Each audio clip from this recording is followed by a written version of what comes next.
Alright guys, welcome. So, I am looking for, well, I was hoping that last night when I was going to bed, I was thinking today would be a good day for looking for longs. And we're kind of seeing that already. So, let's see. I would like to, like, we're this little bit of structure over here. We've just paused there momentarily. I think if we're breaking above, we can at least retest this zone again. So that's going to be like a 50 pip move to the upside.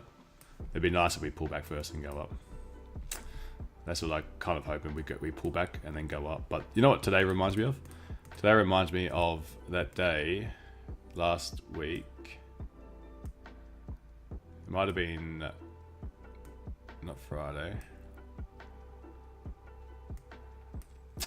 Was it? I think it was Monday. I think Monday was the one that we were looking for longs, but we wanted to see it pull back, but it opened with no bottom wick. I think it was Monday, or it was either this Wednesday. Could have even been the Wednesday actually. That I was hoping we're going to pull back and then push up, but it never. It just opened base no bottom wick and just went straight up. Today it's got that feeling that I'm hoping that we get a pullback to keep on going long.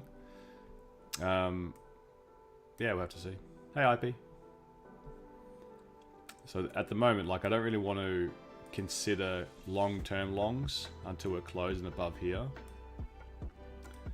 I had to remove some of this mess on my chart, sorry about this.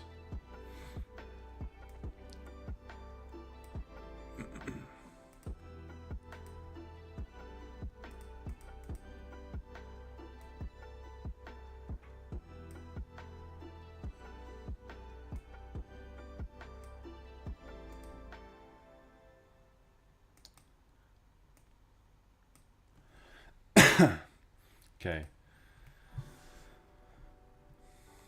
Yeah. One other thing I thought about as well was the Bitcoin. We've got the halving tomorrow, don't we? Yeah, tomorrow. Or yeah, tomorrow. Dom, can you here? Yeah, you are. Yellow. Do you reckon that's going to sell off with the halving? To be honest, I haven't been paying that much attention to it, but normally, from what I remember in the last one, it usually tanks a few months before the halving, so it's kind of pretty low, then it recovers a bit after the halving, goes down a bit low, and then, like I said before, it takes about 6 months to really get going again. Mm-hmm. So halvings are normally good buying opportunities. It's not normally. Or are good. No, it is. Oh. Yeah. So is it I think she was saying that it is a good opportunity for buying. So when they halve, do they halve the amount, like, so when all the miners are mining Bitcoin, do they halve the basically, like, they halve, I'm trying to say it the right way. Every 4 years, the Bitcoin halving is effectively a mathematical difficulty increase, which means that the rewards diminish by 50%-ish. That's right? That's what I'm trying to say. If you were able to mine using one machine 4 Bitcoin in 1 year, when the halving happens, you go down to 2 Bitcoin. Yeah. So it makes it harder to mine every 4 years. Yeah. So it's part of the whole scarcity of supply, because I think they said it was like 80 or 90% of all Bitcoin that will ever be produced in terms of the max supply has already been mined. Mm-hmm. So I think it finishes in 2130 or 40, somewhere around there. But yeah, the majority is already circulating, of which they estimate about 20 to 25, maybe even as high as 30% has already been lost. Yeah. So, hey Ty. Yeah, it was Ty actually that was saying, he goes, often the miners have, ahead of the halving, have dumped it ahead of it, and that's where you get that bit of the crash. There's two things, right? The first is the miners, because they're trying to sell at a high to pay for the costs of the next year, because effectively if you're only getting half the reward, you're making half the income. Yeah. Especially in the lead up for it actually to get on the next bull run, right?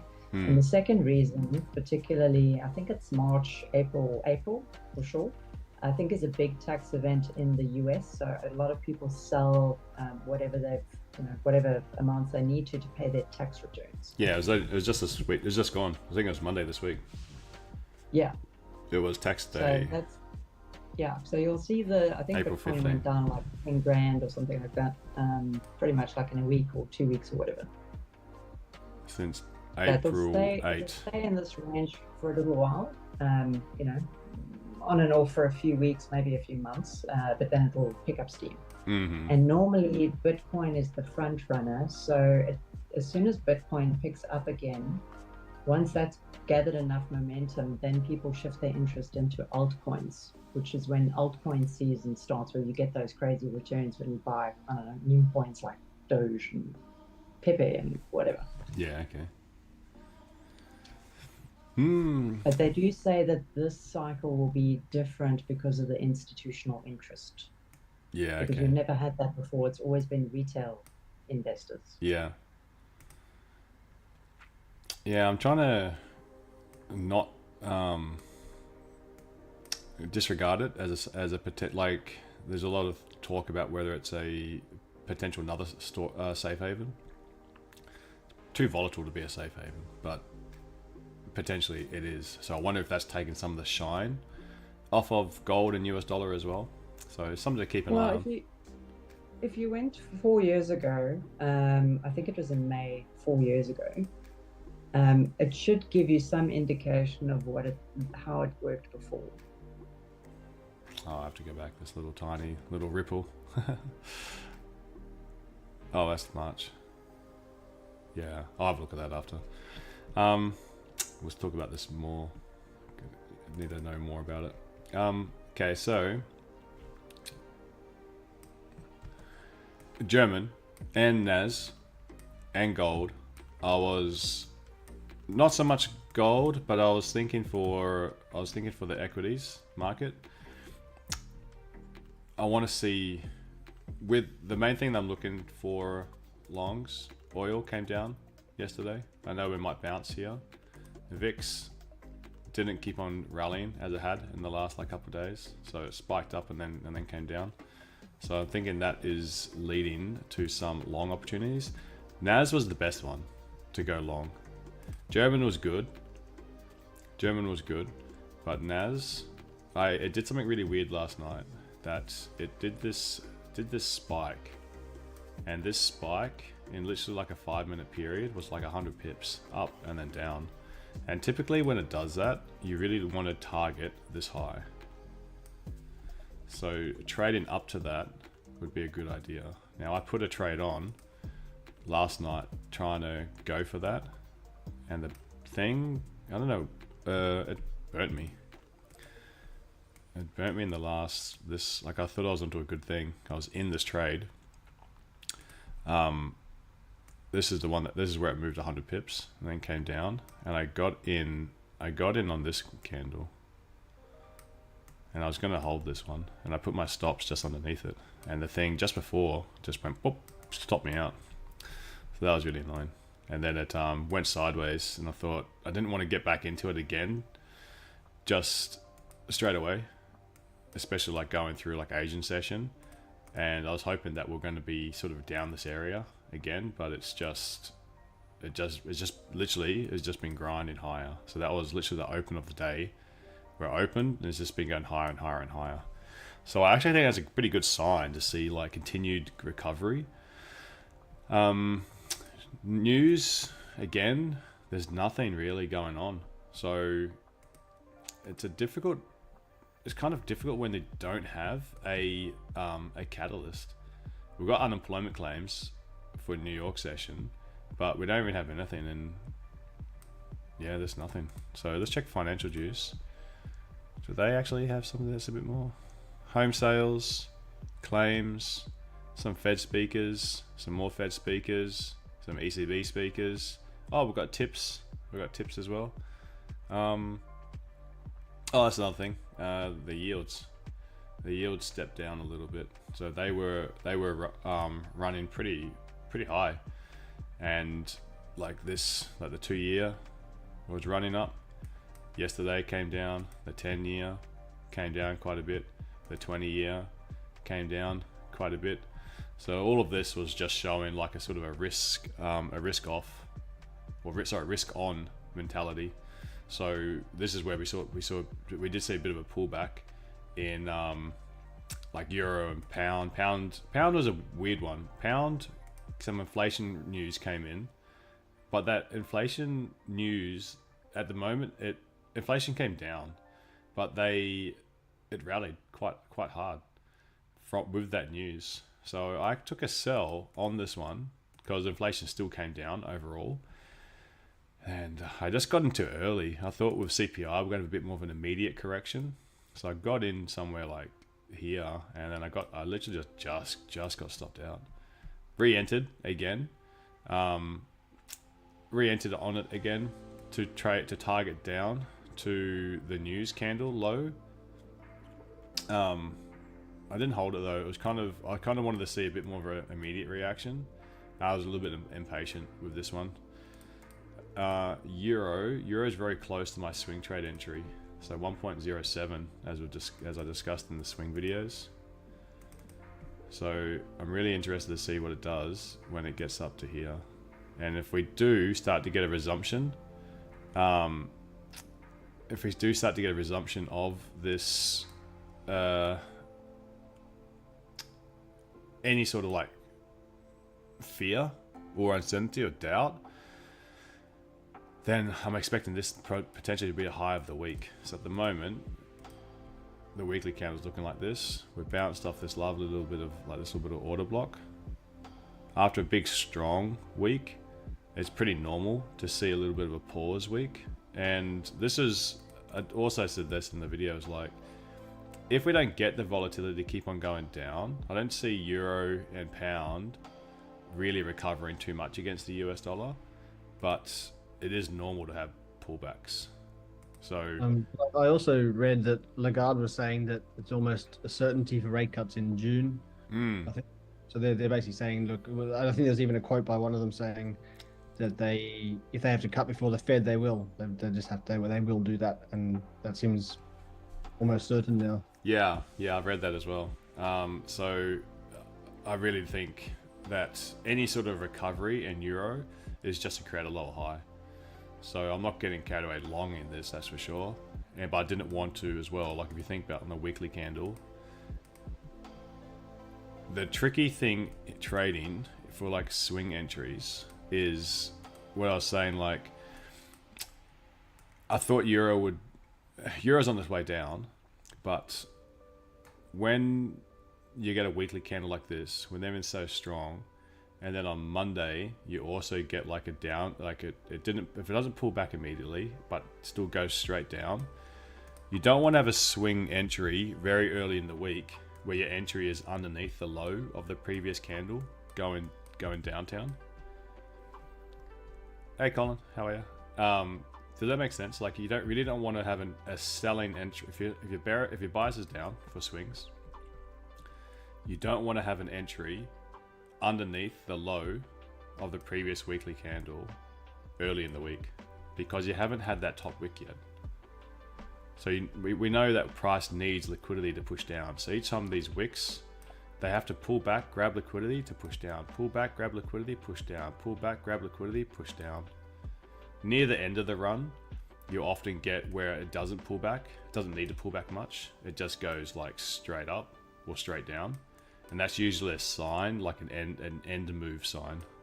That's when you get that acceleration, and usually then you're close to like the big boys cashing out or whatever, because they've already got a lovely position where they've kept on sweeping up, grabbing liquidity, pushing down, sweeping up, grabbing liquidity, pushing down. Now, after a move like this, Monday pushes straight down, sucks people in, getting into swing entries, stop losses are like up here, and now this is the liquidity that helps push the price down further. Plus, from looking at the other view, we've got an order block here as well. So we already know that there's going to be a bunch of people willing to buy at this area too, and that will also lead to a bit more of it will help the guys push price back a bit more.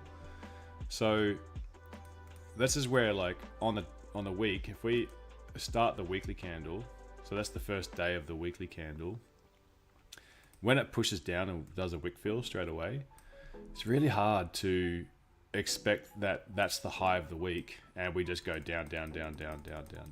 It can happen, but you can lose perspective when you go to the lower time frames, because when you go to lower time frames, you start seeing like, look, prices got structure, it's going to the downside, and this is going to be the high, but this is now going to be an area where liquidity is built up because people jump into those sells straight away, and stop losses up here.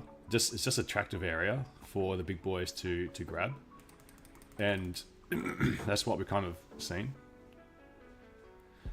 So to me, this is just grabbing liquidity. I'm not changing my bias. I still think Euro's weak, but swing timing is also very important.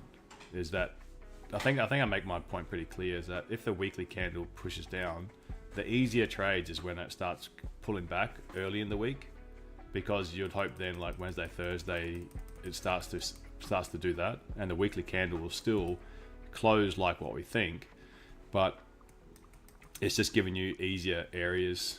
It hasn't sucked you in early in the week. So, and if we're wrong, if we think it's trades take a lot longer than we expect, so we need to get the right timing. Like, you got to get into the cadence of the market. So if this week, after a big week, it's not unusual to see a big week where there's a lot of hype or whatever, followed by a pause in the market before then the second move goes. So if we don't get Euro going down this week, it could pause here for a couple of weeks or a 1 week before then eventually pushing downtown. That makes sense. So I haven't entered anything on Euro US at all this week.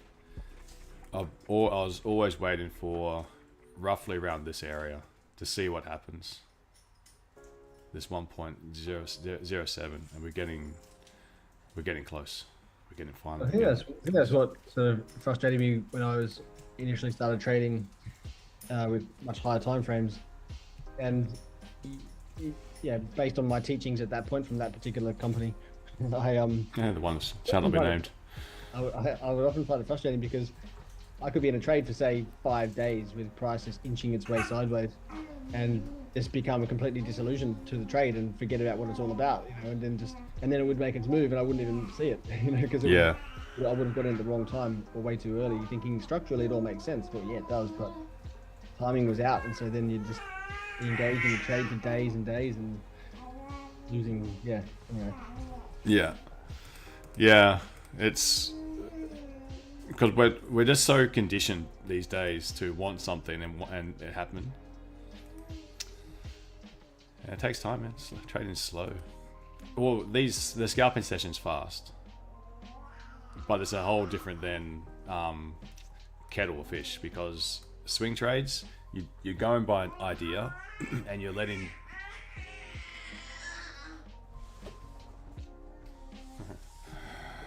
very vocal this morning.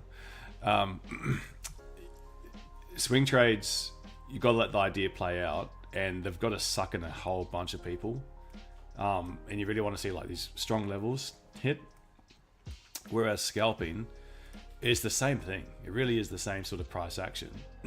It just happens on a much faster scale, but then also it's a bit more about like, where is liquidity lying, because the big boys will make money going up, big boys will make money going down, while they're getting into their position, because they are also planning their next move. As much as, let's just say that the whole liquidity is going down at the moment,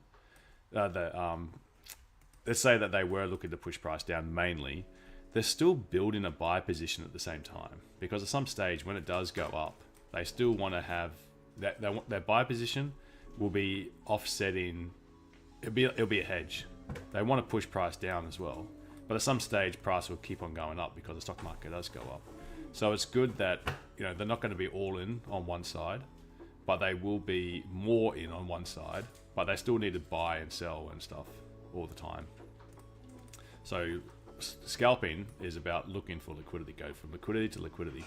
Fundamentals and higher time frame is more of the connection to the real world, where it's overall you've got a trend where they're leaning to. But scalping, you can get some really inconsistent ideas purely because it's just where's more liquidity for this particular moment. Anyway, we've got 40 seconds. 40 seconds now. NAS is probably going to be a bit of an easier trade on this day. It's not every day we get this, but if we can, this is the target at least. Slightly 20-30 pips away. So hopefully NAS can drop down, because then we can look to target that wick. German, we're in this bit here. So as soon as we close inside this area, then we've got another 50 pips to the upside, I reckon. Maybe 40 pips. Oh yeah, future Dave, what's your idea? On the bike, come back from the future. Oh, I need to subscribe first. Okay. Yeah, you have to pay for inside knowledge. I'm sorry. Enough is enough. Okay, can we drop to go up? Can we do sell to buy? That's what I want to see. Hey Tom, how are you?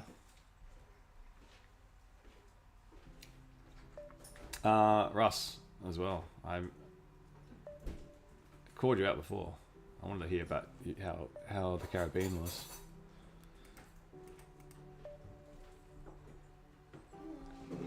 It was great. Nice. Which island did you go to? St. Lucia. Really nice. How do you get there? Did you go?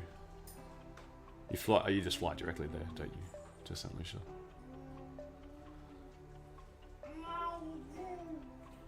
That's the one closest to Brazil, isn't it? Or very close to Brazil.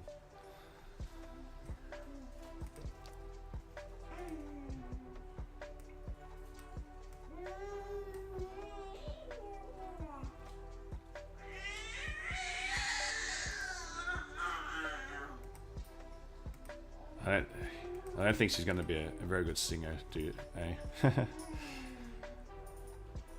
Like her father or what? Yeah, she got her singing skills from me.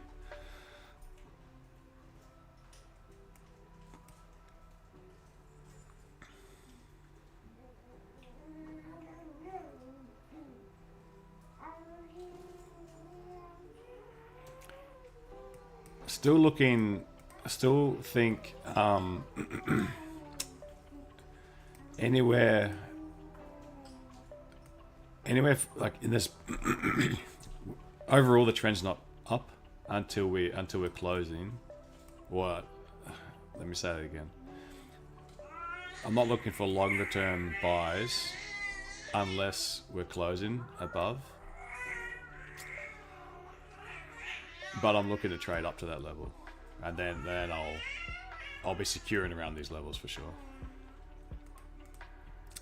Interesting fact regarding the US equities, like the NAS, the S&P 500, is that only once in the last 40 odd years has April been the year. March. It is March. I'll show you over here on the monthly.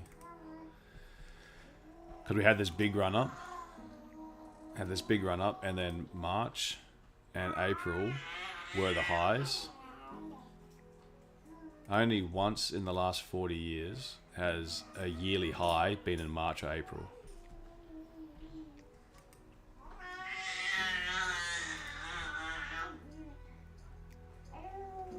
What does that say to you? Only once in most of the time, over 75% of the time, the high of the year is in November, December, January. Then the rest of the time is I have to pull up the stats. The rest of the time, only once in March and April, and then the other time sort of scattered around the other months. So expect to see, like, if history keeps on repeating itself, then we still see more highs for the year.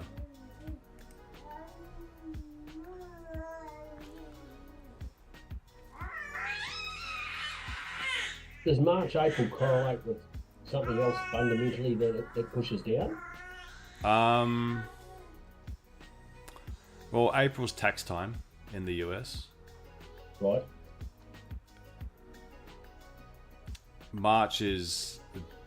End of March is quarter one end. Yep. So probably something to do with that. Most as well, like, the reason why it usually happens towards the end of the year is most of the time the market's bullish, and then at the end of the year they start like cutting trades and cutting like losses. So often then you get a little bit of a sell-off. Also at the end of March and April, you do get that pullback as well, which is 6 months before, basically like every 6 months. Like when we saw the market bottom out in October, and it's a pretty common month. This time we had the same time we had Israel. We had Israel and Hamas have the Gaza have that conflict, which kind of like led into October lows. The other thing that happens around March and April is whilst they got all the corporate earnings being released, you don't have the corporate buyback period opened, so that can also impact it, because buybacks is a big thing for businesses to keep on propping up their stock. So when that window is closed, which is around this March-April time, you'll often get that pullback as well. And then the buyback window opens up again, like after the earnings have been released, and then that can pump things up again. Hayden, I copied a Bitcoin schematic for you in the Discord group. Oh yeah. It shows the halving cycles. Oh, brilliant. Year. Thank you. Thanks, Tom. Anytime. All right. Well, we've got the pullback. Gold's going up gradually. Crude sort of tracking sideways. VIX is not open.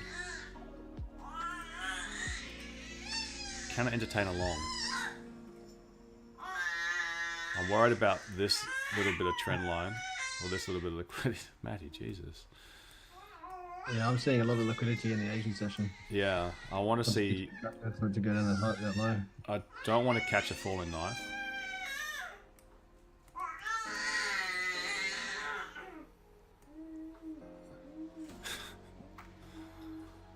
Sounds like a jungle, literally. Like one of those parrots, those macaws.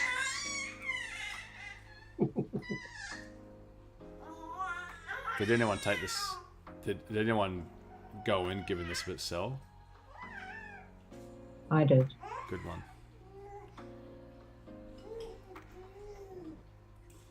Ty, I was on the 30-minute. Yeah. Was that throwing you off? Was it? it's important not to lose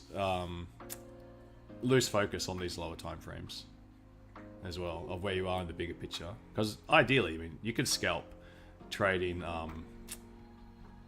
the high time frame if you understand your areas and sort of like you condition yourself so much to see like what that would look like on a lower time frame. It's easier to confirm by going with the lower time frames. But to me, I think this is a juicy area. So my buy zones, we've got something like this. A buy zone for sure for me will be if we take out this area. That will still be a buy zone. But I'm not sure if we get all the way down there.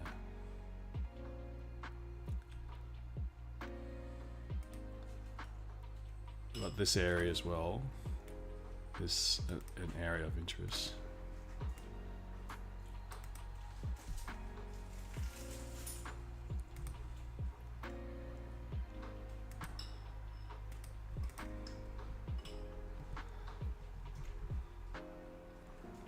Yeah, maybe she was telling me to sell. She's giving me all that warning. Sell.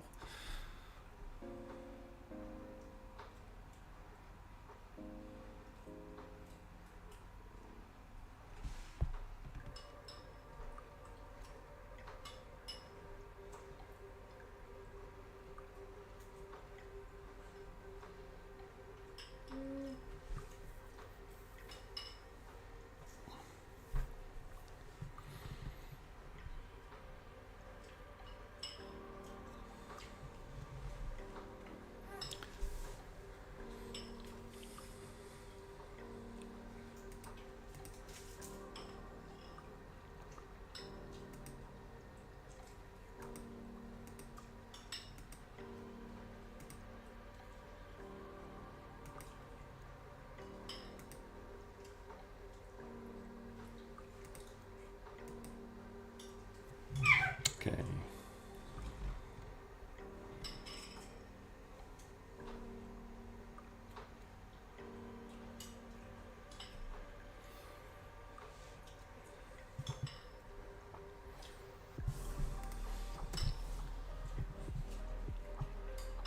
Now watch very closely what it does. If it closes below this 2-minute candle, then it's still not time to go. But if it's rejecting it, I'll probably give that a shot. I want to see if it takes the low or closes below the low. Not my preferred time frame, the 2-minute.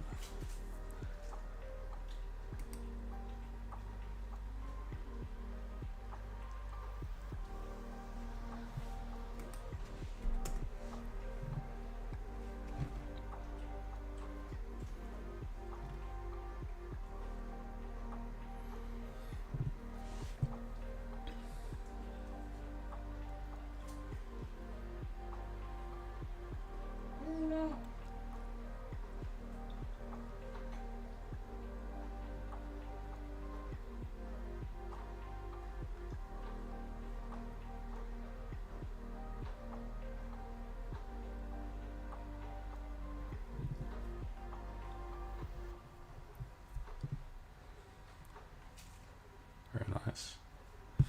Very nice. 3-minute close, beautiful.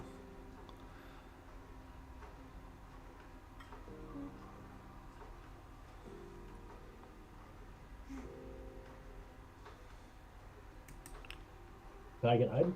I did.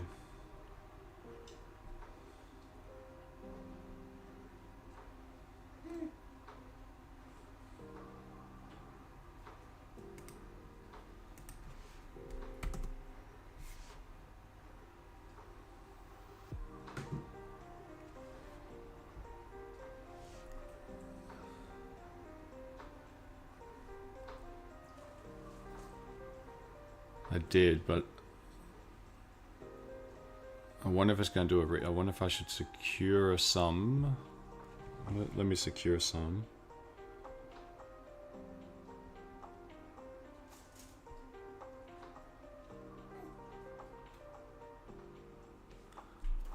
Just secure some then. Just like this little guy. Entry is 6.9. And about here. 6.9. About there.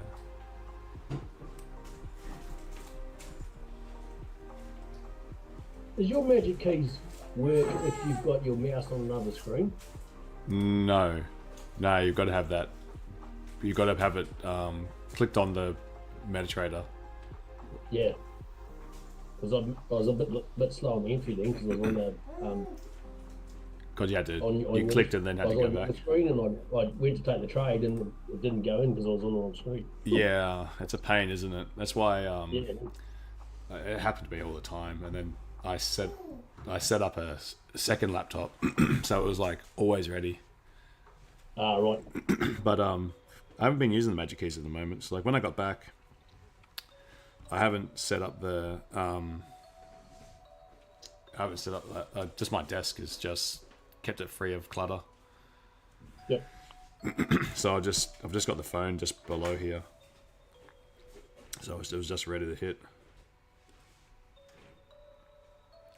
Yeah, that's quite a common thing. You go to take the trade and you're on the wrong screen. It takes off and you miss like 10, 12 pips or something. Yeah, so it sucks having it. Like I can't close anything because it's just above my entry now. Oh yeah. Oh okay, you got in. Yeah. Yeah. See, this is. I'm not sure if we're going to get that like V shape. That's looking good at the moment. I can take profit, but it's There's no point.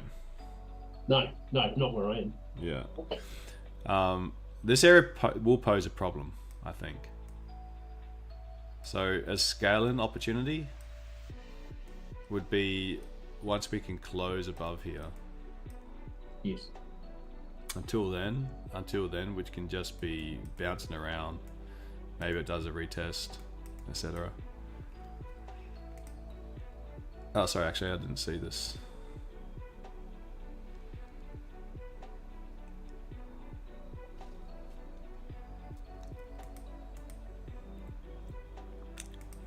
Did you want to say something here?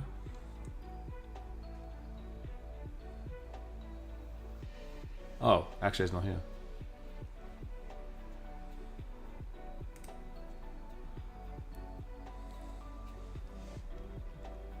Yeah, I think that was a good move to secure. The retest is on.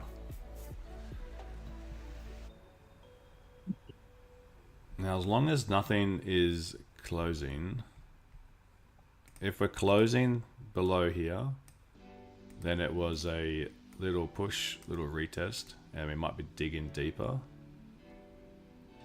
Hence why why secured at this point. Now price is back at the entry as well. I think the runner's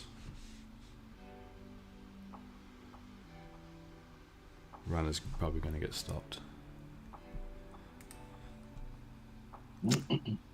Your chart is lagging on mine today. Oh.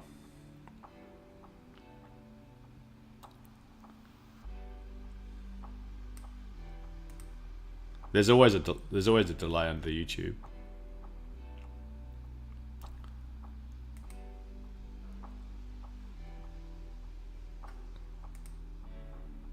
Look at the time it takes for me to get the stream. There's just the normal stream. I try to keep it on low latency, as lower latency as possible to get it more real time. But there's always a delay, like a few second delay, 3 to 10 seconds or something like that. Yeah, I think we're gonna push down a bit lower.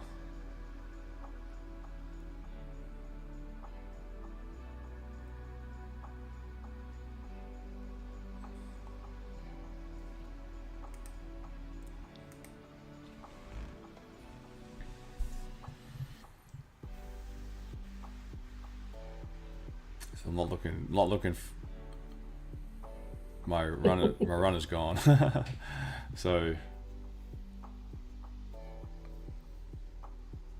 I'm not looking for sells personally, even though if that's the right move,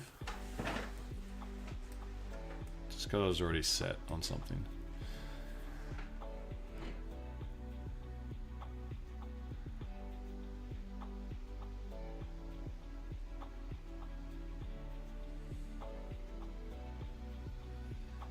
Okay, so we're taking the low now. Now, something can, as long as it doesn't close below, but it doesn't, like, because it broke the low, there's a bit of a warning sign. But if we can start getting some like bullish candles forming, and then price breaking the highs of those bullish candles, then I think we can get a bit more of a sustained up move. But right now, to me, yeah, it's looking much better for sells if you're selling, and it is forming some bullish candles, and that is a bit of a warning sign for you. But if you're looking for longs, at the moment there's I mean, it's pretty risky. It's a bit of a cowboy entry to go for long, and you'd really prefer to start seeing some candles form bullish and then start breaking the highs for a sustained up move. So patience is everything here. Euro US still not at 1.07. NAS has also come down a bit. So NAS could be looking good for these longs for at least a 32.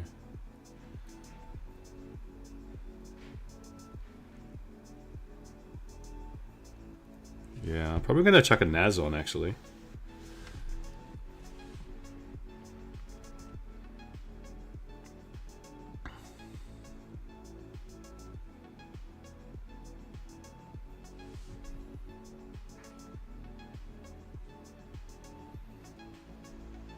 Oh, Jose, you look at the short NAS? Oh, yeah. Oh, in NYSE. At NYS, New York Stock Exchange open. Okay, yeah. Good. Don't know. Keeping an eye on this. We've got one bullish candle. Let's check the 3 minutes.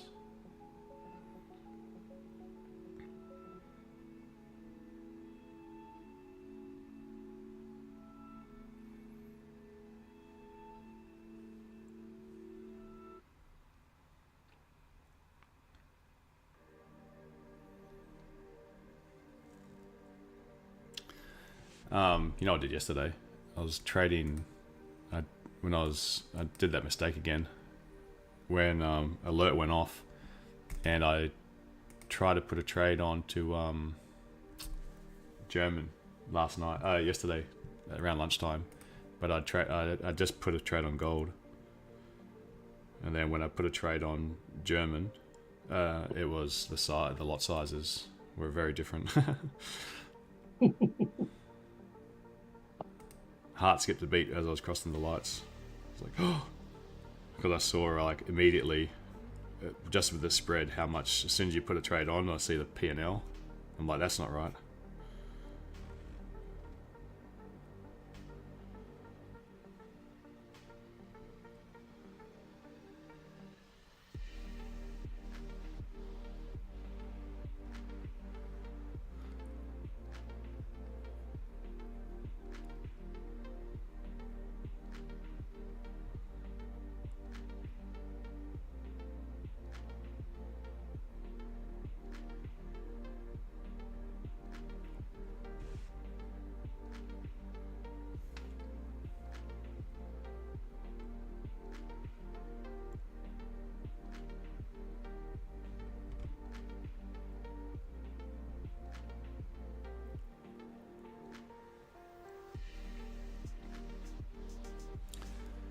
Alrighty.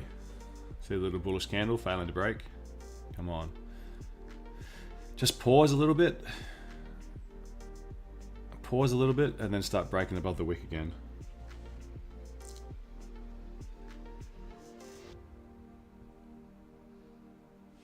And then same deal for NAS. Let's get these side by side.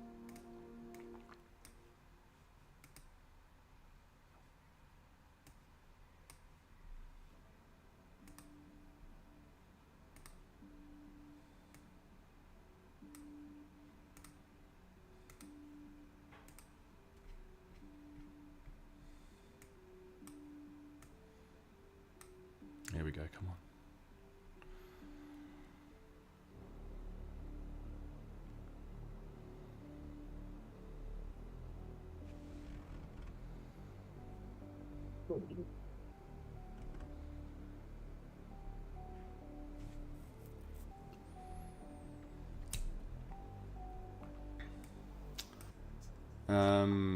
If the 15-minute breaks lower for German, Tom? Yeah, German. I just a little while ago it was sort of pushing low. I just thought, I wonder if it'll just break, but it's holding at the moment. So yeah, it's caught in two minds. Are we going like? One if it wants to collect more liquidity. Yeah, is it like was this just a pullback to start pushing up, or is this to do this?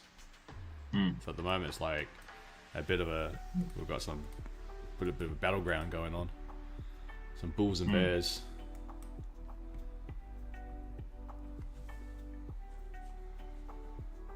So I think NAS might be a little bit of an easier play, not normally something I'd target in a London session, but the structure's a little bit cleaner on NAS than it is on German.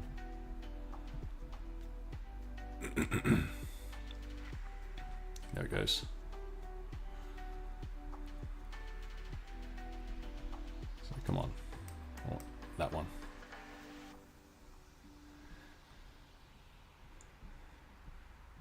The moon's up here.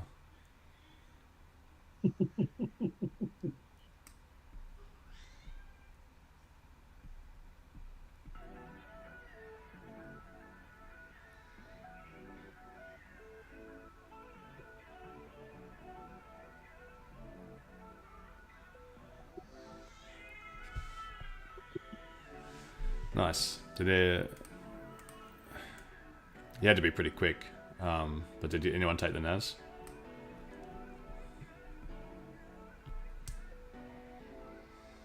No, I'm still watching Jimmy. Yeah, it can be hard to switch across.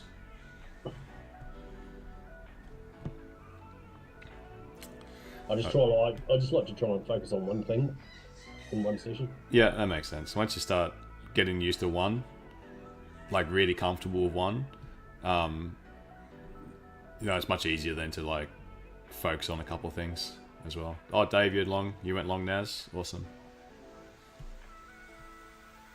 Can you click and drag one chart of TradingView onto another screen, or do you have to open up two instances of TradingView? Two tabs. So you can like right click and then go duplicate. Right. And then you've got to create like two different windows. Okay. Akshay uses something else. Is it Opera or something like that? I'm not sure what it is, but he has like one window that he can open up like multiple tabs in one window, whereas I've got to create two windows. I just use Google Chrome, but I know Akshay's one. You could like say this is full screened. You can choose to have two of the tabs split down the middle, which is pretty cool. But if you're using Google Chrome or Edge or something like that, then you got to do it the way I said, like duplicate the window. Right. Tom, I'm finding only just now I'm starting to be able to look across more than one. Yeah, it takes time. That's the problem I think everyone starts with is you start with trying to, like, you think you're going to miss a trade, so you trade all the pairs, but you never actually get to learn any pair that well. So you're constantly just always behind the schedule. And then when you start trading one pair, you start to learn how it moves, then you can actually start focusing on multiple pairs. But everyone goes more pairs at the start. It takes 18 months to 2 years to figure that out. Yeah, it took me a long time as well. So how do you determine if it's okay to trade NAS 100 during the London Open? Well, NAS during the London Open still moves well. Like when you look at the range, it's not that it's not okay to trade. like on all these other days, when you see like this, like NAS still in London Open, even this crappy small day, that was 56 pips. That same crappy day was the same as that we had. What day was it? Monday. Oh, Monday wasn't that crap. Was it? Yeah, Monday was this one. Yeah, so that day was bad, but these other days, which are more normal as well, London here is 125 pips, 138 pips, 70 pips, 90 pips. So it's still good to trade. 102 pips. So there's nothing wrong with it. It's just if you were going to pick a session, it's like the New York session is far better. But it's not that it's not okay to trade. So you could just trade NAS. That makes sense. So it's always fine. It just looks not as appealing compared to New York. Whereas German in London is much more comparable to the New York volume. Some like, you know, we've seen some extreme volatility lately, but they're all good to trade. Far better than I find currencies. Currencies don't move that much, which maybe is safer as well. So it depends on like where you're at. If you're like don't like volatility, if you don't like volatility, because it's hard to trade. It's quick, so it's exciting, but volatility doesn't make things easier generally.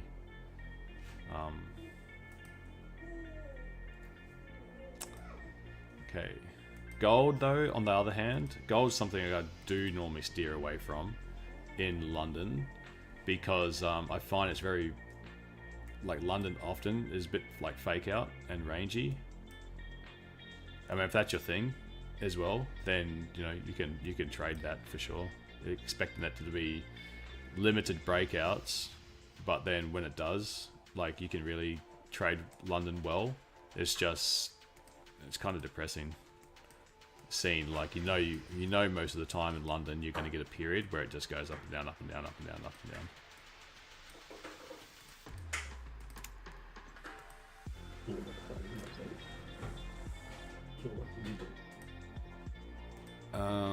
Hey Rayleigh, how are you? If you go to the top right hand corner to where you can change your chart, there's a little box on the right hand side to select the layout. You mean this one?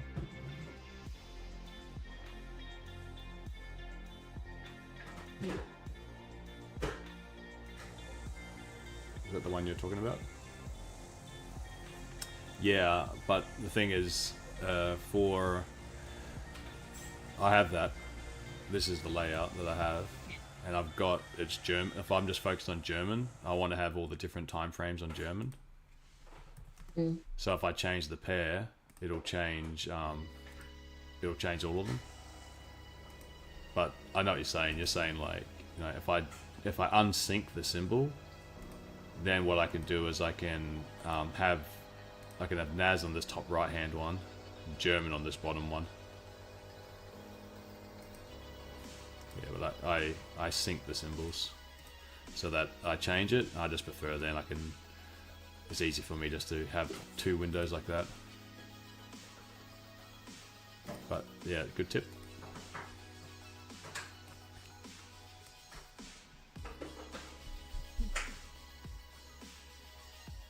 I do have some different layouts, like up here. I'll have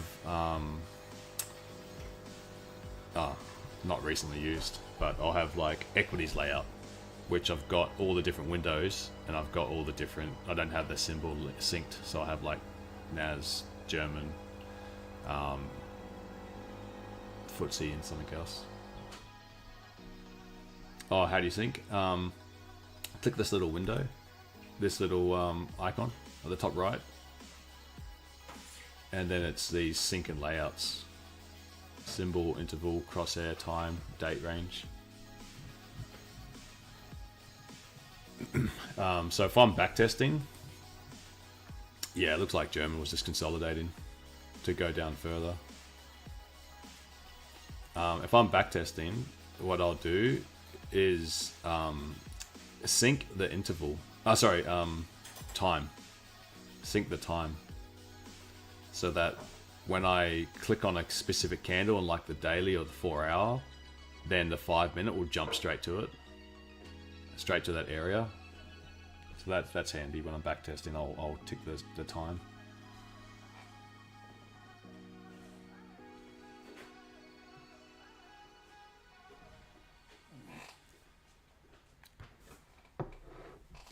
Okay, so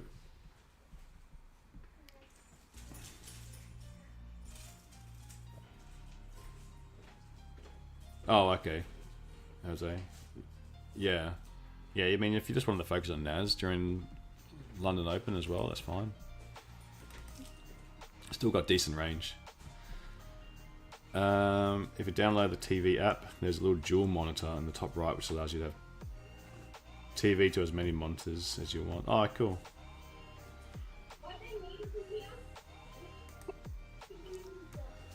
Still struggling to close below this low.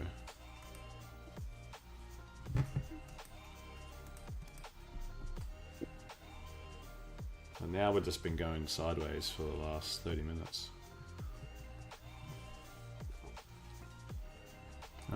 Check the news. Any headlines? Oh, we've got a speaker. Sneaky Digindos.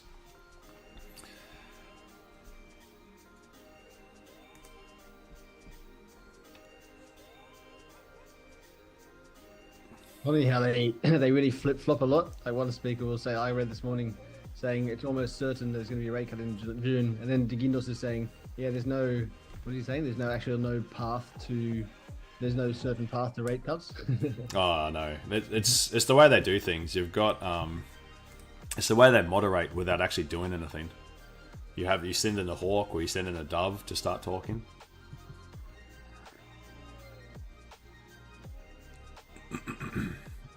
Like maybe we will, maybe we won't. Maybe we will, maybe we won't. I know you know. I know you know. I know that you know. I know what I said yesterday was this, but today it's a bit different. But tomorrow, yeah. You know that I know that you know.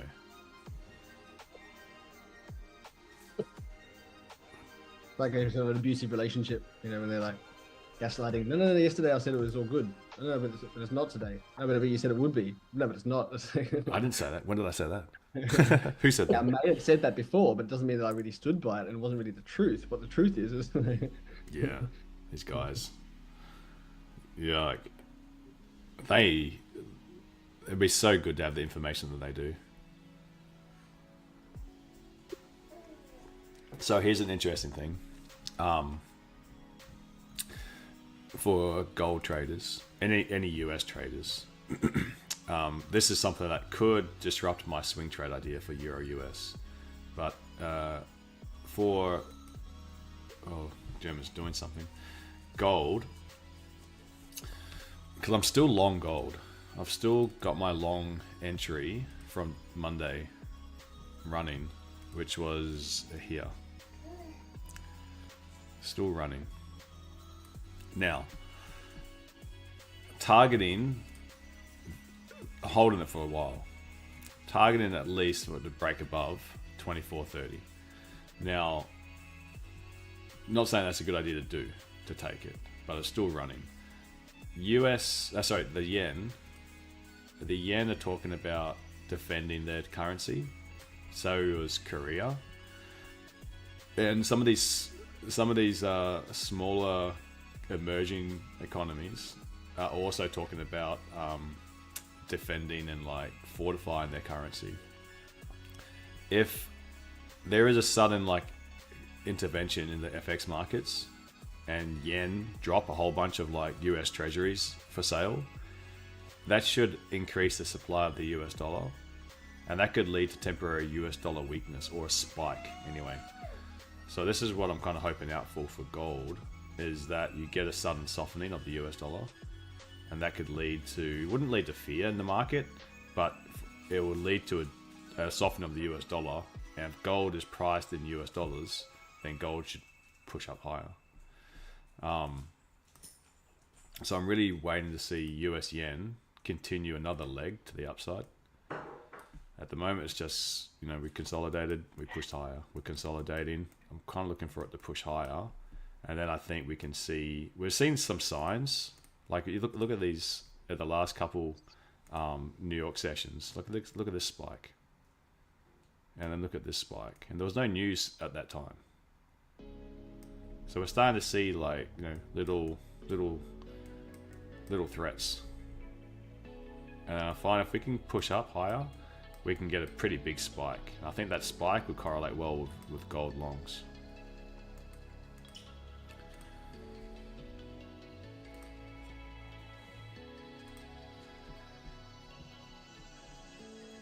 Okay, so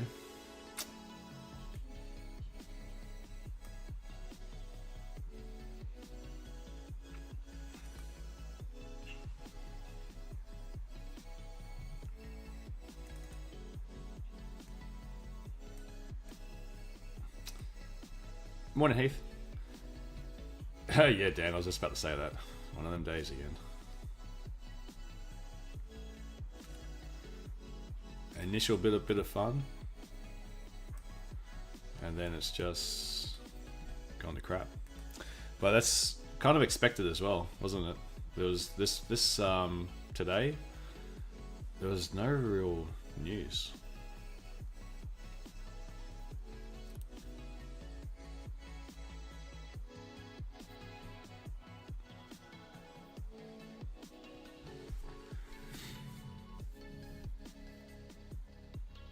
Does anyone have any swing ideas that we want to go through while we're waiting for something to happen?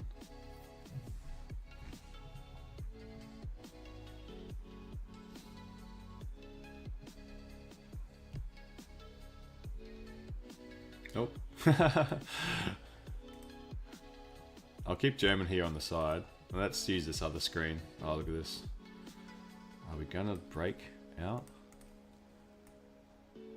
I'm still not changing, like, even though if we are closing below here, well, maybe I could. What do you think?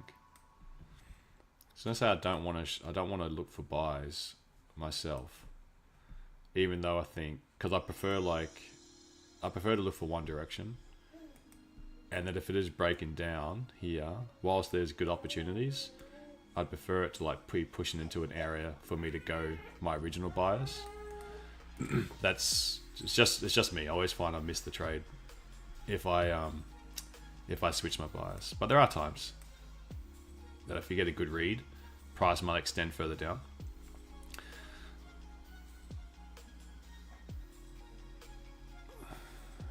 I mean, how far is that? This is what I do. I need to talk myself into things.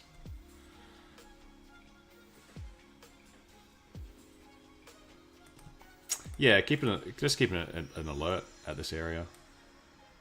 If price hits 1.07, then become interested in it. 3 minute bearish engulfing candle, watching that above or close below.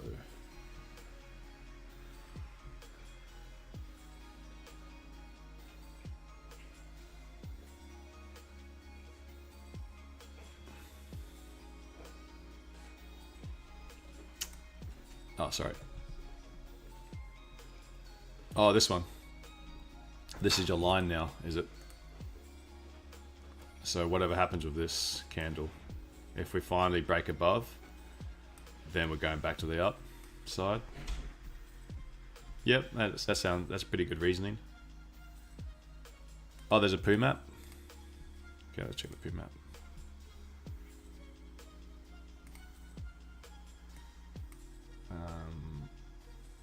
The most recent one, Bruce Lee? Sorry? The most recent one? Yeah. Oh, no. I mean... both of them? I can post the recent one. I mean, there's not much difference. The price hasn't moved yet.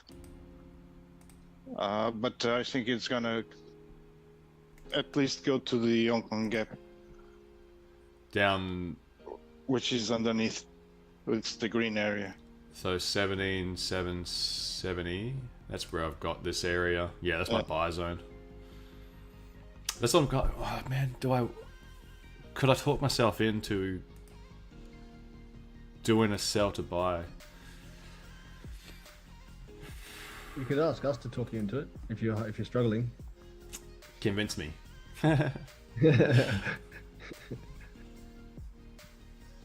We'll talk about this for the viewers as well. So liquidity, Hong Kong gap to fill.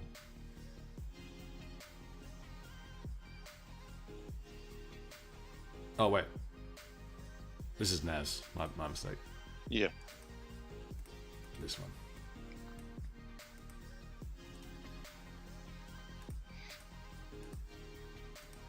So, did you just, is that what it looks like? Feels like I'm missing something. Oh no, that's right. Yeah, okay. Yeah. Okay, so German 40, 1 minute. So you've got liquidity at the top, which is where I want to target this. Is that the same level I've got? 17,860. Just a little bit higher than what I'm looking at. So, so looking to fill this area. So 7770. That's where I want to. Yeah, that's my buy zone. You got another little. That's so funny. Yeah, that's a London fix. Hey Ivan. Yeah, this opens terrible. And then 17,860.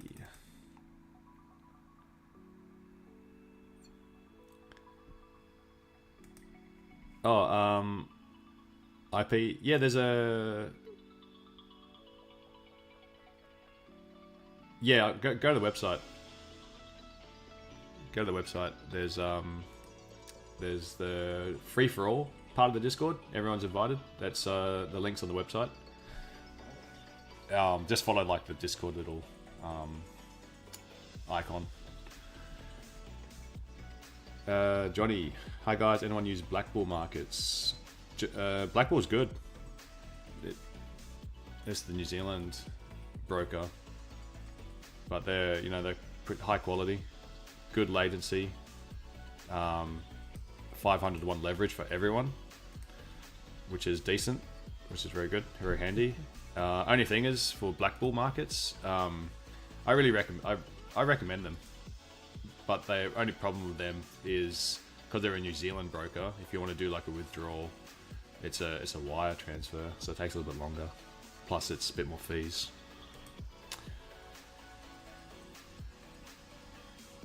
But German 40 and German 30 is the same thing, yeah. It's just some brokers never updated it. So about 2 years ago, German 30 expanded to include the top 40 companies in Germany.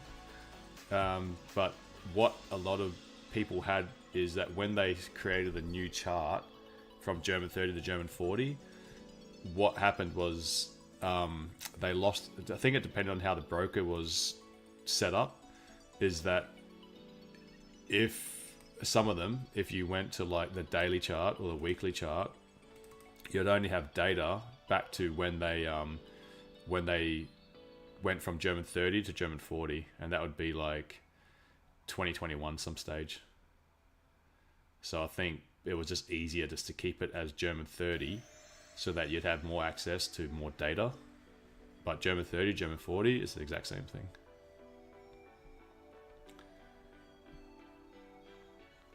Oh, Rayleigh, where are you seeing these questions? Oh, that's on my, because I've got it on YouTube as well.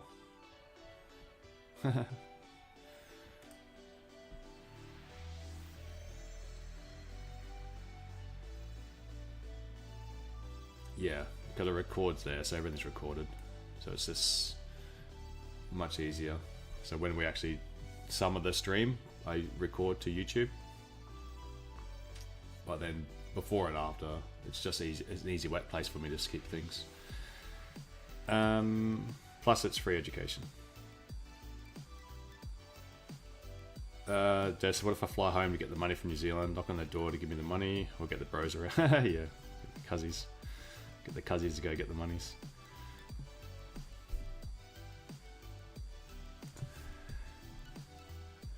Yeah, I mean, if you got a New Zealand bank, perfect. If you're in New Zealand, it's a very good broker. Oh yeah, sure thing, Jordan. Are you not streaming on trading nights today? No, not Thursdays.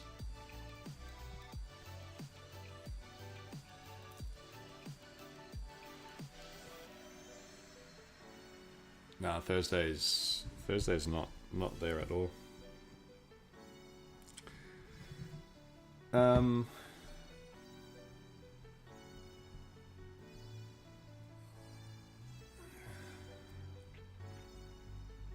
What were we going to just talk about?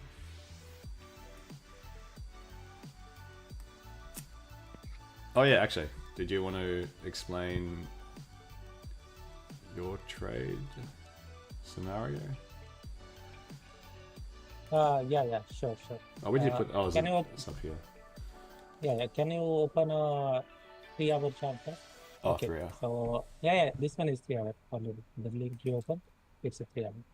Do you want the picture or do you want the? No, yeah, it's okay. From here also. So give me another place.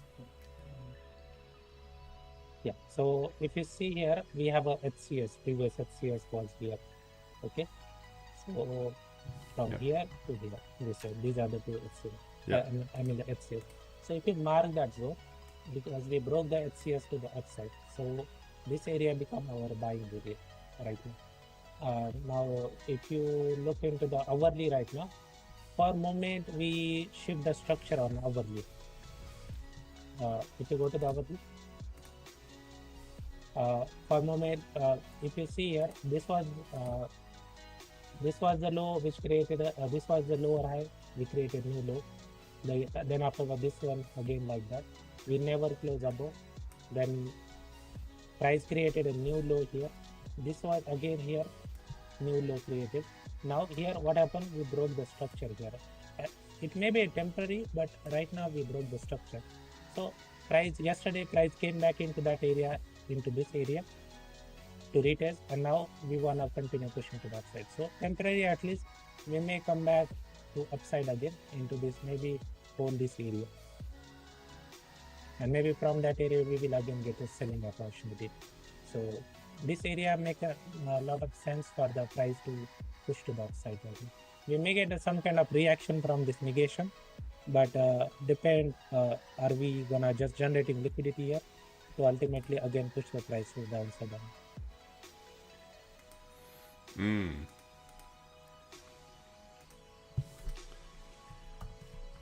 Also, if you see on the 30 minute here, 30 minute we have a broken FU here. Yeah. 30 minute. Yeah, 30 minute we have this broken FU here with a body. So this is your extreme retest to again push the price to the upside.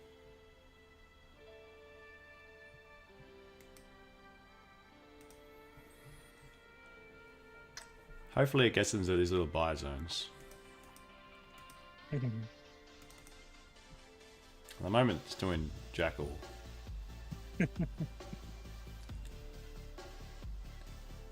Also a sign of not many catalysts.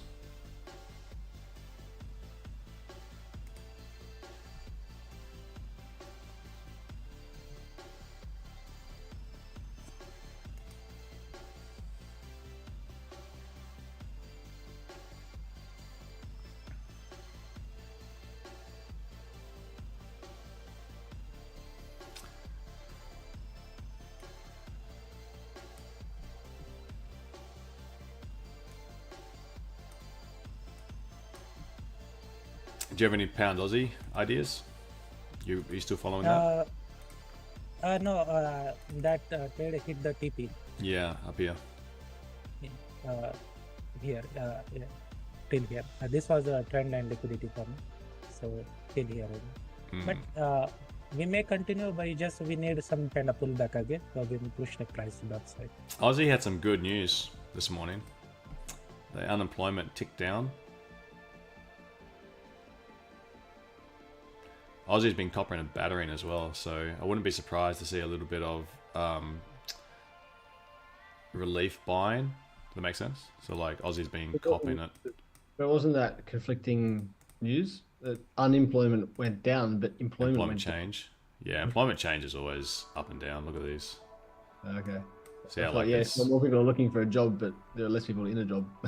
yeah, but the quality of the jobs is very big. So you can see like even this one, it says this was negative change, 0.5 was actually revised up to 15,000, and then we had 116,000 that got revised higher, and then this one came in a little bit lower. So you can imagine like, you know, there was a big spree of hiring in March, and then they actually got revised higher. So with every big move, I wouldn't be surprised to see a little bit less as well, because like all this hiring in March would be leading up to Easter and school holidays, and now it's they've kind of hired, well, like March was like the hiring happened in you know, leading up to March, and then they came a big number for the school holidays, whatnot, and then you've got April when the hiring slows down again. So like that number is very, very difficult to interpret accurately. But unemployment is much more of a steady sort of read. So unemployment will have more of an impact than employment change. But yeah, had good news. So it made sense to see Aussie, you know, at least stop the bleeding.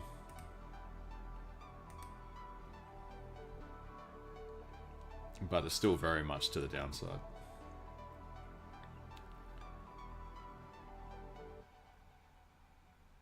For swing opportunity, I'm looking at USD CAD and AUD/JPY. USD CAD and Aussie Yen. Yes. For Aussie Yen, can you open a big chart? Okay. Yeah. So let me unmute it here. So we broke the structure here now. Now after that, price came back upside, formed this FU candle. So expecting price will continue pushing into that area, and maybe from that area we will get some kind of reaction again.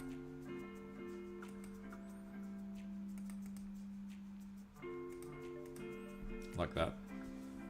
Not exactly. Go to the 1 hour now, hourly. Yeah, 1 hourly from here. This may be a liquidity, so price may take out this liquidity, and then afterward we will get a selling opportunity. So this can be a liquidity. After taking out that liquidity, we may retest that candle, and maybe from that area we will get a selling opportunity to the downside. So let's see. Let's see. And with the USD CAD also, same kind of thing, looking for sells. So on USD CAD, this was the daily area where we got a reaction right now. So if you go to the daily on the left side, we have a daily HCS, this one. Over here.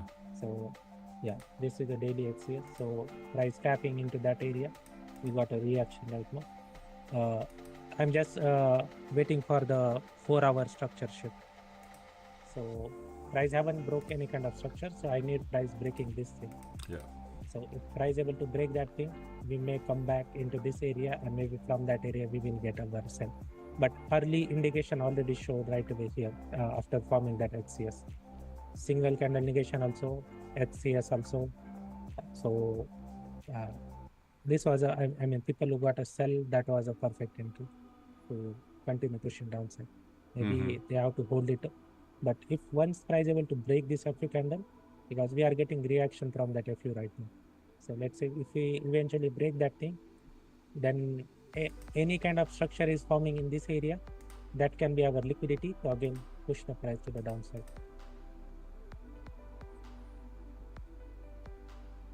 Yeah. If US gains strength, I think it's going to be insulated with if oil's going up as well. CAD should benefit, but if people start offloading US dollars for that initial, just it's not going to stop the tide, but it could lead to a little bit of short-term USD weakness. And so last layer of liquidity, price just tap into that last layer of liquidity and got a reaction right now. So we may expect some kind of reaction, but if we able to break that thing, we have a good opportunity price coming back into this area then. But that's a long story. Depend upon, we may get some fundamental, that's need some fundamental news to come out good for CAD. Yeah. And bad for USD. Okay. Jesus, I can't believe it just done nothing. 20 seconds for the news. 20 seconds. Current account. Yeah. Just spike down one and then we move to that. Yeah, come on. Do it. Spike into the buy zone.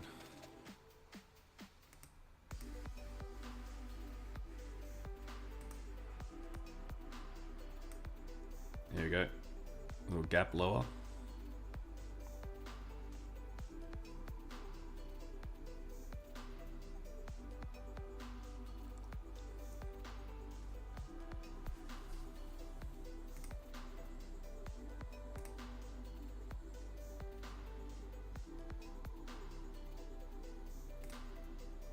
What was it? They didn't put it on here.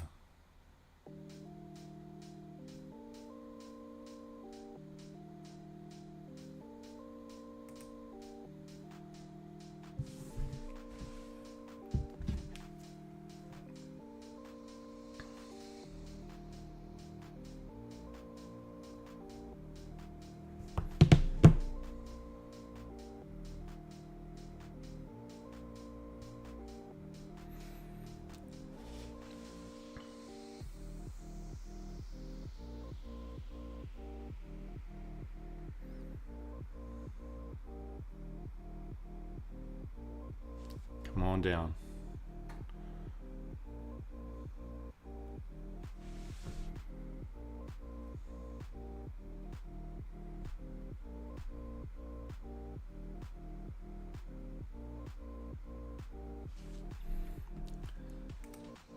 Okay, negative trade balance. Oh, sorry, current account. Current account negative. What does that actually mean? No idea. I never look at it. Yellow folder as well. No, bad for economy. Actually is greater than forecast is bad, good for economy. So it's bad for economy now. Yeah, so what does that mean? It's In more debt or something. it's a difference between the trade balance. Difference in value between imported and exported goods. So I guess we've all learned something new today. yeah, I mean, if you have to read into it, then it means like cost of producing goods and all that would be high. So same thing. It's same thing as like good numbers is, it depends on the context. If we're in recession and you start getting good numbers, then that's really good. That's good news. Good news is good. Good news is good news. But if people are holding out for rate cuts, then good news is bad news. That makes sense. But either way, you kind of use these. Like I don't look into that one too much. But if it causes something to spike down into an area that we like, then that's what you want. So you spike that far enough down to take a buy yet, or would you still like it to dig deeper? Well, Don't have to tell. Ideally, you can give it a shot from here, or you give it a shot from here, just not in between here. So if you're trying to keep your stop loss, depends on how aggressive you want your stop loss. Like this is probably the safest place for your stop loss, but it doesn't make sense to hold a trade from there with this drawdown. If you're trying to use risk reward and you're trying to get from here to here, then it's like, say you enter like a cowboy, the safest place for your stop loss is here. But if you're only targeting like this bit, yeah, you might not take a loss on that trade, but you're better off going like aggressive. It's better to do something like this. You could actually even give it then, like, 3 shots. Yep.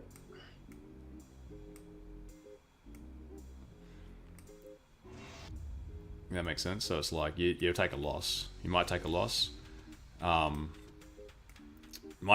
But it's better to. Oh, what's going on?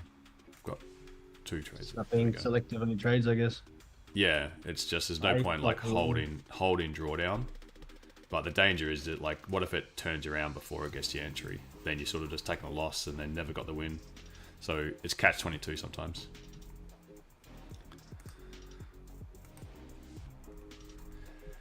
But this is a buy zone. How you manage it depends on, like, if losses are not your thing and you hate taking any sort of loss, then it's like wider stop loss can be safer. But you do I wouldn't water say it down. losses are my thing, but I have had quite a few of them, so I'm quite experienced. Yeah, you can put a wider stop loss, but not like 100, 200 pip stop loss. Well, it also depends on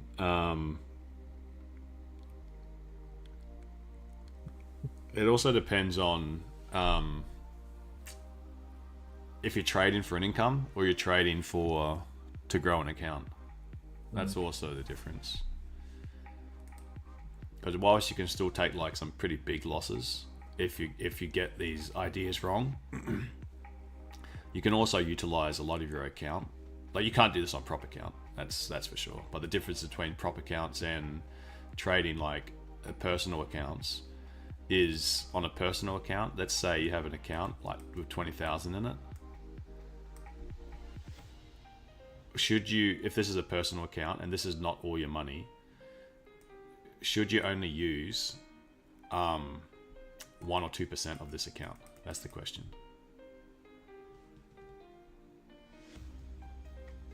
What do you think?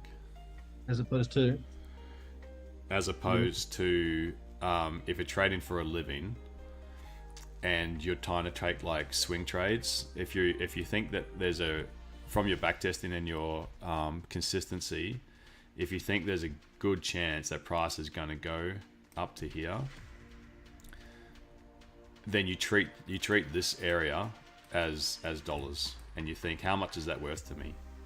So let's say that I always put my entry wherever if you're trading percentage, then what you're doing is this take profit area, how much this trade is worth is a function of how tight your stop loss is. Yes. So if you want to make more on the trade, you go tighter stop loss if you're always using percentage. Yep. So the danger of that then is you always, like greed, you always want more. So you'll try always get a tight stop loss. But if you're trying to trade for a living, then you would say, well, I think this is worth X amount. Now, the amount of risk that you allocate, your stop loss shouldn't actually change how much your take profit is worth. Does that make sense? Because if you do risk percentage, the trade's worth more. Like, you can, the trade's worth more depending on how tight your stop loss is. If you do fixed lots, your take profit never changes, but the risk that you take on might be more. But if you're really confident that the trade's going to go up and you just don't want to take a loss, then it doesn't matter where your stop loss is. You might have some drawdowns, but it's unrealized drawdowns. And it's dangerous, like, to do that without having a strategy, because you can have some big losses. But if you're also trading for an income and say I want to make like X amount today, then you got to consider like how much it's going to be worth without making your trade incredibly risky by keeping your stop loss tight, because you can have the right idea but just go boop and you're wrong, and it's annoying. But if you want to be safe, then you keep your stop loss out of the way, have a stop loss in case like a black swan event. But if you're trading for a specific area, then you've got to think about how much is that worth to me for a living, without trying to make that living by taking on heaps of risk by having tight stop losses. It's a different way of thinking. You can't do that in prop accounts, because prop accounts all about the drawdown. But if I've got cash, let's say I want to have a big account and I want to be able to take a lot of risk, and let's say I've got 100,000 in my account, it doesn't make sense to use 100,000 with just like going 1% risk, because you're using $1,000 of that 100,000 as risk per trade. The other 99,000, let's say you've got to keep some margin. So let's say you've got to keep 15,000 as margin, right? So now what you're using of that 100,000 is you're using 16,000 of that. What about the other 84 that's in your account? What's it doing? Is that money going to work? It's not. That 84,000 would be better off in a savings account, a fixed income savings account, where you're actually making like 5%, because you get good interest rates these days. So what I'm saying is, like, if you're not using prop accounts, there's no point leaving money in a big account. You're better off keeping your money in somewhere that's there for you to. It's liquid. It's completely liquid. It's there whenever you need it, but it's earning 5%. And then if you have a good week, withdraw from this account, and then keep on earning passively. But if you have a bad week, rather than trying to chase and make up the bad week, just withdraw and put some back in your trading account.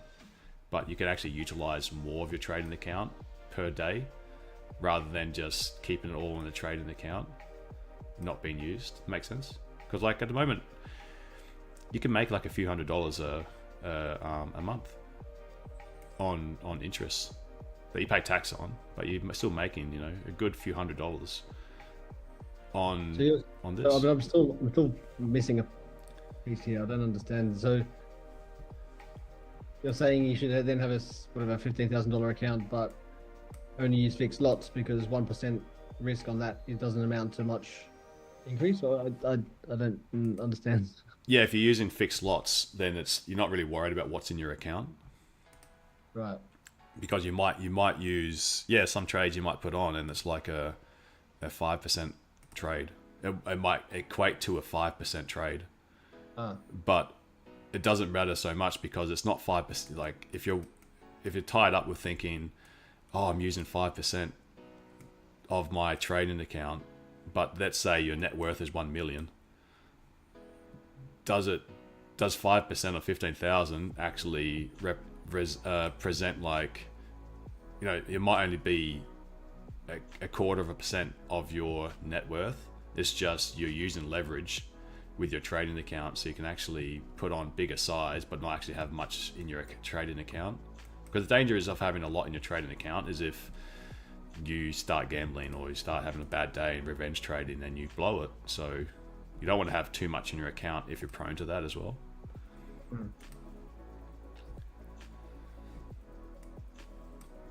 Just different styles. So if you use fixed lots, where you place your stop loss doesn't affect your risk reward. Is that correct? It affects your risk reward technically, but fixed lots doesn't affect your return on the trade if it goes to your target. Because I trade percentage, and obviously where you put your stop losses affects how much the trade's worth. Yeah. Yeah. I think the concept though is that you're not going to let it get to your stop. If the price action's poor, you're going to stop it out if it's moving in the wrong direction. So theoretically, if you're managing it, it never gets down. The stop's just there as a fail-safe in case there's a news event or something. Yeah. You go into the trade thinking, You know, you don't want to have your stop loss somewhere which is precarious just because you want to make more on this trade. Like, I'm prone to doing that. Like, it depends on the account that I'm working with.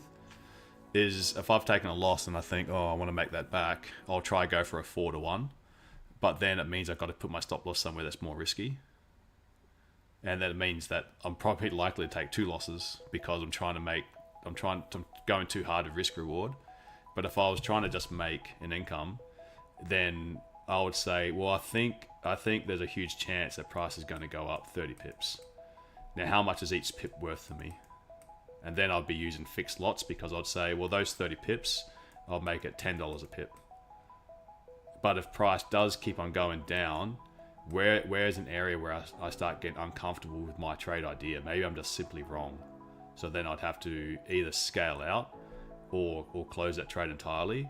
But I don't want to, if it does go up 30 pips, you know, I want this trade to be worth around like $300. But if I have to, only way I can make this trade worth $300 is by using a very small stop loss, then I'll probably get stopped out anyway. Yeah, I know how that works. Yeah. So risk reward's good, but also fixed lots good. So it's important to consider what works for each person. Prop accounts kind of make you forced to always think about drawdown and putting low risk on, but I think that's why people really struggle with prop accounts, is that drawdown, because, you know, you might have a 10% drawdown limit, and that sounds great when you're at zero, like you're flat or in profit. But what if you're minus 6%? You still got 4%, but now already you can't even use the same sort of risk. So now you start taking higher risk reward trades, and it just doesn't work out in the long run most of the time.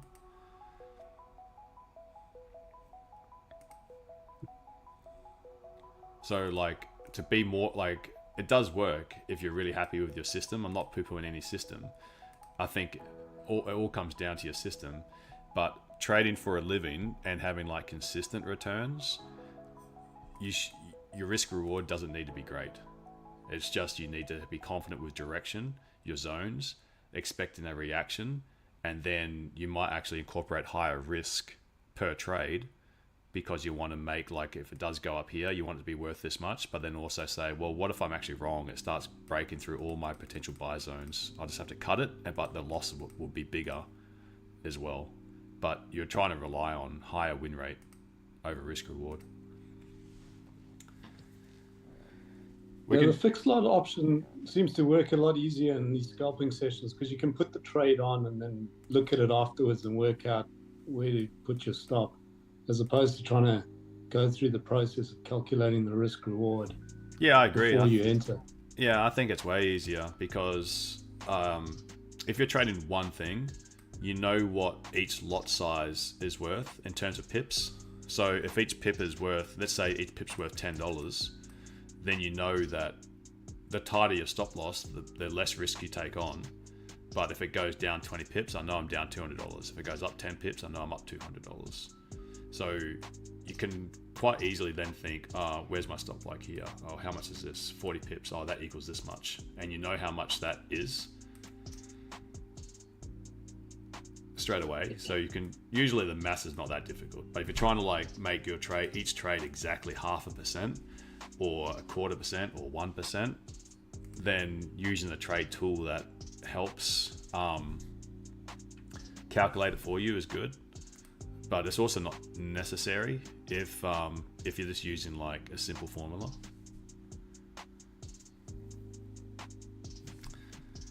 Yeah, magic keys is good. Yeah, I use it as well. But when I'm doing like scalping sessions, most of the time for the scalping sessions is I've just got, because I'll have the computer next to me that's got magic keys. But most of the time I just have my phone here now. It's just as easy that I've just got the lot sizes plugged in. I hit sell, I hit buy. I can just drag my stop loss down to where I want it. But I don't focus on risk reward too much, because like some months I'll make like say 45%. But that's not a reflection of the skill. right? At all. It's not like saying, oh wow, you did that. It's because, you know, I'll have a good month and then I'll take the money out of that account and my account's back to square one. And then I'll use fixed lots. So I could say, yeah, I made 44%, but one of those trades I risked 10%. And because I was only seeing, like, I thought, well, this is a good chance that I think I've seen this so many times. I'm used to seeing price like pop up, and I'll use big lots on that one. If it went down, yeah, I might have lost 10% of my account, but it went up and I made 10%. So then you say, oh, look, I made 10% today. But then you say it's not as impressive if you realized that you risked 10%.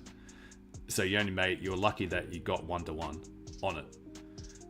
But, you know, sometimes when I've used big lots and prices pushed up and I've been super happy, I'm like, yeah, because I only seen it go into like here, and then I'll scale out and then price will continue. But because I use fixed lots, I can't hold a trade all the way because I know that it's really sensitive price movement, but I was really confident price is going to get up to here. So I used big lots so that I made this worth, you know, my worth. So percentage then, if I say how much I made percentage wise, it's has no real meaning, unless if everyone's spoken risk reward percentage wise, yeah, 10% is amazing.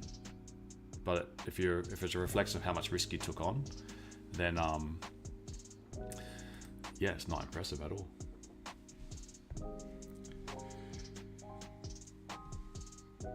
Yeah, it's two completely different ideas, isn't it? It is, yeah. It's trading for a living or trading for trading using the drawdown.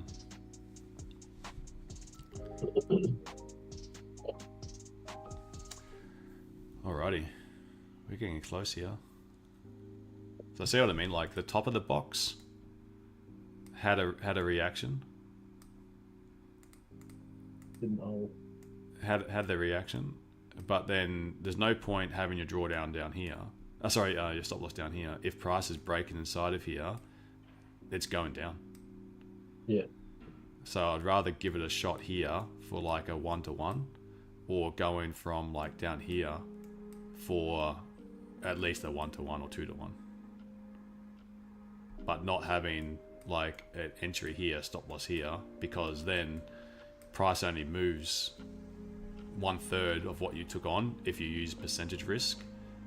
There's no way you're going to be managing that. So you're more likely then to hold it, because it does, and then it doesn't hold because it's only the top of structure, it's not the bottom of structure. Then you end up, you know, being in drawdown, and then it kind of sucks because you know your entry's bad. So sometimes it's better as well. This is the other side, is that it's better to take small losses and not hold drawdown than hold a lot of drawdown. But that means you need to work on your entries, as in like your zoys and poise.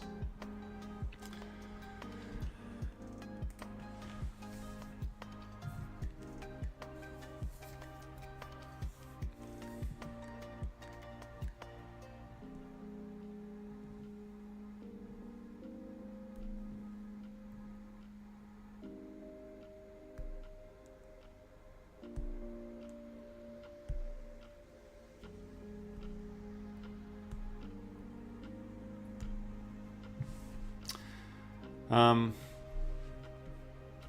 I'm gonna have to get going, guys. Zoomers, stay on. We'll keep watching.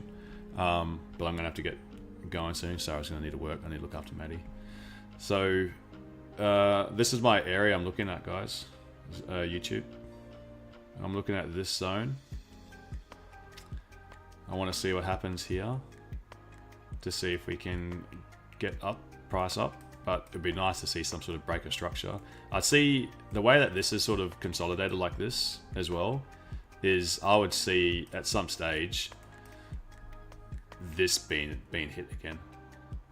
So this would become a target for me. Whether this holds, if we don't see reactions from here, then you know don't just buy because it's dipping into that buy zone. You still want to see price react from that zone, because it's very possible that it just keeps on going down, and then New York does the recovery. So wait to see if there's a reaction from this buy zone. Just because it's in the buy zone doesn't mean you buy. It means look for price action now that it's hit this buy zone.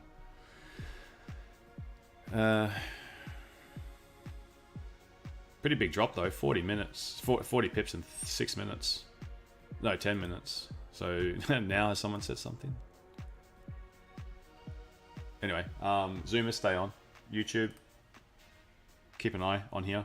The other idea I gave was Euro US 1.7. Keep an eye on that one. Alright, that's it. I'll see you guys tomorrow. YouTube, catch ya. Zoomers, stay on. We'll watch this for a bit longer.